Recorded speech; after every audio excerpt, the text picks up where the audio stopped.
Following the lead of the book of Acts and Paul's instructions to Timothy, most denominations and most churches have the role or the office of deacon.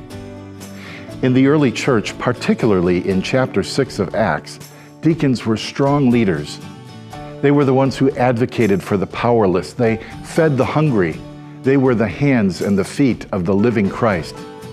They embodied the visible gospel in action. Now today in some churches, that is still the case. The deacons are on the leading edge of community ministries, and they are strong advocates for the powerless and those in need inside and outside the church. Often, however, deacons are known most as those who collect and count money. So this training time is about encouraging, equipping, and empowering you and your diaconate to something that is so much more than that.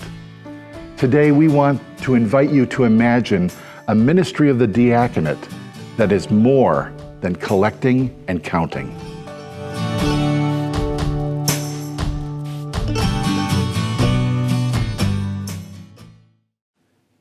It is easy for the culture of a church's diaconate to make the job about scheduling offerings, collecting them, and counting them. In many churches, deacons are newer to a leadership role, and sometimes they are young. And if they are young, they can be plenty busy with work, with younger children, or with busy teenagers. Whenever this is the case, it is easy to settle for just doing the basics of collecting and counting. Now, if this is largely what your diaconate is, we want to encourage you to begin to imagine something different. We also want to encourage you to be gentle with yourselves. Often allowing the diaconate to just be about collecting and counting is an inherited generational pattern in a congregation. These patterns took years to establish, and it's likely that it's going to take some time for you to edit those patterns. If this is all that's been modeled, it will take time to grow and build new models, so be patient, but be intentional. Simple and small changes can make a long-term difference. So remember and take heart, whatever you put your time and your attention to will grow. So if that sounds good to you and to your team, and if this is something that you want, if it is something that your community needs and your wider community is craving, we have 6 simple and practical steps to help you along the pathway to grow and mature your diaconate ministry. Step number 1, minimize scheduling. That first step may be obvious or it may be a surprise to you, but the first step is to minimize the time and the energy that your group spends in scheduling. Sometimes deacons spend an inordinate amount of time, precious time, filling the open blanks of an offering schedule and then deciding who should be the ones to collect that offering and who should count them. These are very practical matters, but they end up distracting you from the deeper opportunities of ministry. We would like to encourage you to spend as little time as possible in a group meeting developing these schedules. Have a volunteer or a staff person make assignments, and don't allow scheduling to overtake your good work of planning ministry. Step number 2, develop a simple statement of purpose. Ask yourselves and talk about, what is it that we want the deacons to be known for in the congregation and in the wider community? In most cases, the deacons will have both an in-reach and an outreach role in the life of the congregation and the wider community. So ask yourselves, how will the deacons go deeper in the life and in the needs of the congregation? And how will they go wider into the justice and mercy needs in the community? How do we ensure that we don't neglect those inside or those outside? Deciding together what the diaconate is trying to accomplish, and whatever that is, let that frame your meeting agenda. Drop a few bullets as action items that become your practices that will help you live into your role and your identity in your community. Once this is determined, your future meetings should focus on ministry and engagement, on deployment and action. Your meetings will become fun and exciting instead of tedious. Step number 3, provide offering intentionality. Many churches go through a phase where they pull out a calendar of Sundays and then plug in the open slots with offerings. If your church is there, or if you've been there, you know that this is a hard habit to break. But let's face it, if you are not sure why you are taking an offering, if you are not familiar with the cause or the purpose, if you are not enthusiastic about it, you can't expect the congregation members to get behind it or excited about it for themselves.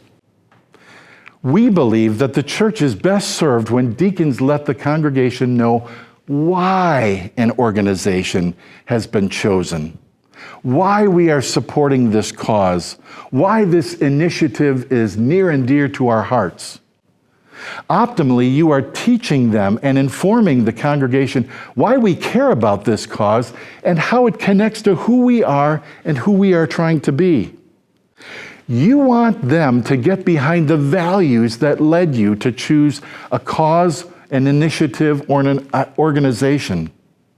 And ideally, you are helping them form a connection and a relationship in their minds and in their hearts between your community's identity and the cause that you are supporting. One of my favorite practices of a diaconate is to select one cause to support for an entire month. Think about how much you could do in a month's time with educating the congregation, with giving them stories, with giving them information about a particular ministry and how it reflects and connects with the values that you are trying to live into as a community of faith. What you want to do is make connections to a community's values and identities and its practices. To spend a month of offerings of education around local hunger issues, homelessness, joblessness in your community, feeding ministries, puts your values and practices right in sync with one another. Then deacons aren't just filling slots, they're informing, but more importantly, they're forming your community around your values. That's leadership. Step number 4, develop helping criteria together. One of the simplest ways to do this is to develop a benevolence policy. You will see a sample in the text resources. Our perspective on benevolence is that the church can help reduce the burden of a crisis like unemployment or health expenses or health challenges by providing simple financial assistance in times that are difficult or stress-provoking. All benevolence should have some form of needs assessment and should have limits. You do not want to put people on the benevolence payroll for the long term. You want to be responsive, but you also want to be proactive. One of my most formative moments in my lifelong relationship with the church was when I was a middle schooler. Suddenly and unexpectedly, my dad lost his job.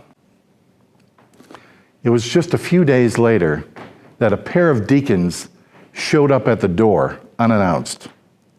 They informed my parents that they were going to cover the next 2 mortgage payments, and I remember my parents' relief. Now, my parents initially resisted, but the deacons insisted. This is what we do. This is who we are.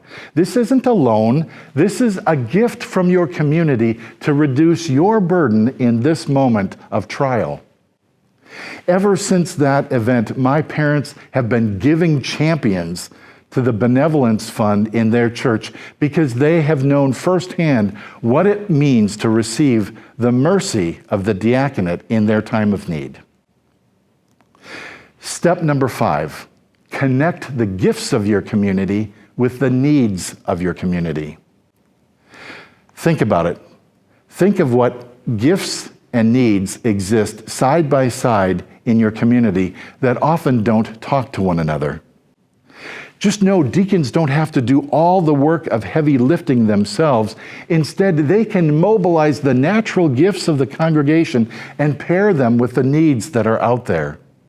One of the best ways to do this is to create a database of people who paint, who are willing to shop for groceries, who do simple or complex repairs, who are happy to drive people to a doctor's appointment, who are more than happy to make a meal. Maybe these are people who don't want to serve in formal capacities, but if you ask them for a simple task, they're the first ones to say, absolutely. With a lively database of willing volunteers, when needs arise, you can send out an email to all of those people who are gifted in that area, and be assured that they won't all respond, but some of them will. Doing so pairs a congregation's natural giftedness not only with the church, but with the wider community and its needs. Over time, this grows connections and makes helping and receiving help natural and contagious. Your church ministry is not doing something imposed from the outside. It's growing its ministry organically from the inside, and that does become contagious. Suddenly, you have a grace epidemic on your hands. If you've ever coached Little League, you know that all it takes is for one of these middle schoolers to get on base, and suddenly everyone stepping up to the plate gets a hit. Number 6, develop partnerships. Develop partnerships with other helping organizations. Undoubtedly, your congregation has a call and passions for causes and initiatives that match those of other organizations in your community. Why not find a way of working together? Other communities of faith may share your call and your passion. Why not try and network around an initiative? Your church and another organization may be different and not have exact value alignment, but you may share a common commitment for the common good of the people in your community. Why not capitalize on that? Often, people in your own congregation have relationships with other helping organizations. These can make for natural alliances that do much good when churches and organizations are yoked together. Doing so makes new connections and potential new access points in the life and the ministry of your church. When a church responds to community needs like housing, hunger, natural disasters, house fires, floods, injustices, reconciliation in your community, or unemployment, just to name a few, the church bears witness to being the only institution that exists for those outside it, and that gets notice. In our view, organizations like Habitat for Humanity, Feeding America, the Red Cross, Canadian Food Grains Bank are internationally recognized entities that are respected for the work that they do. Certainly, there are like-minded institutions in your community that have integrity, that are respected for the ways in which they provide for the betterment of all people. Some churches get very creative with connecting with the wider community, whether it's by providing daycare, hosting a block party, a summer movie night, community recycling or dumpster day in the church parking lot, creation care in the community, or making the professionals in your congregation available to people in need. Each of these preach the gospel without using words in ways that remind us of the early church. So wherever your diaconate is today, we want to encourage you to dream of the ministry of your deacons, engaging your congregation in its needs and more widely, the needs in the wider community. As a group, it might be helpful for you to discuss what are 1, 2, or 3 ways in the next few months that we could engage more deeply in the life of our congregation. Then ask yourselves, what are the 1, 2, or 3 concrete and realistic ways that we could be more widely engaged in our broader community. Set some simple and modest and measurable goals that are attainable. Then look back and celebrate together when you have achieved them. Each of the steps we've named today are about growing intentionality and relationships in your congregation, rather than settling for a diaconate who only conduct transactions. Deacons can put practices in place that are about community transformation. What are they again? Minimize scheduling, develop a purpose statement, be intentional about offerings, develop helping criteria, connect gifts with needs, and develop partnerships. Remember, change does not happen overnight, but also remember that small course corrections over the long run make a big difference. Brothers and sisters, deacons should do more than collect and count. Deacons develop community.